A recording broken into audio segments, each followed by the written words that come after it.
Guys, welcome to the shop. Today's video I wanted to cover what I believe is a better way to ship firearms. Obviously it's going to start with a hard case, and I like to give everything a coat of rust protectant solution. In this case it's just the Flitz knife and gun wax. I've had it. It's pretty inexpensive and it works on metal or wood. So just start at one end, work our way down.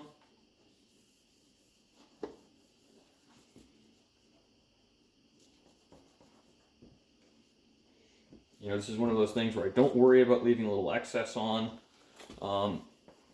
I've had people ask what is on the firearms when they're sent out, and I tell them it's gun wax. And then they say, oh, good idea. And they're all happy because their gun didn't come in rusty.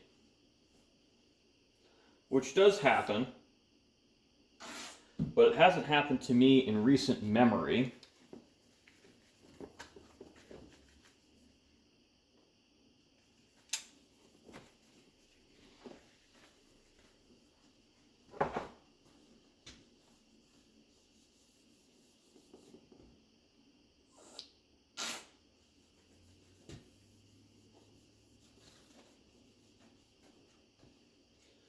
Q-tip, get all that excess out.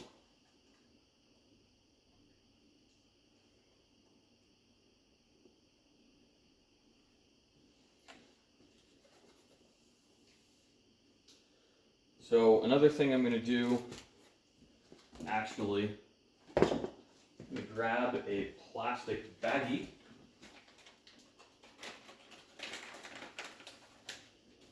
Or you know what I'm going to do? Excuse me. I am actually just going to use a piece of paper towel.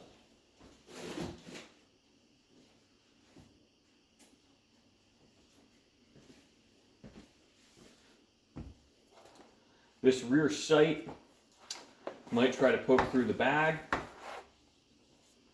So to avoid that, I'm going to just tape it with some masking tape. Where did I put that? I'll just use packing tape, that should be fine. Because I'm not taping directly to the firearm, which is a big no-no. I see that a lot. And if you do that, you're going to give yourself a headache because you can peel the wood finish right off. Color case hardening, fortunately, is not so delicate. But so that step is done. Now these are called volatile corrosion inhibitor bags. They're not inexpensive, but they're very well worth it. They add about $10 or $15 per firearm in a shipping expense.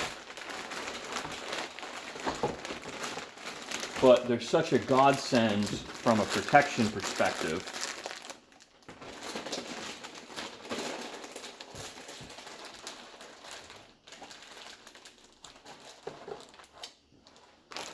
I really like to use them. What I do on these is I zip tie the ends shut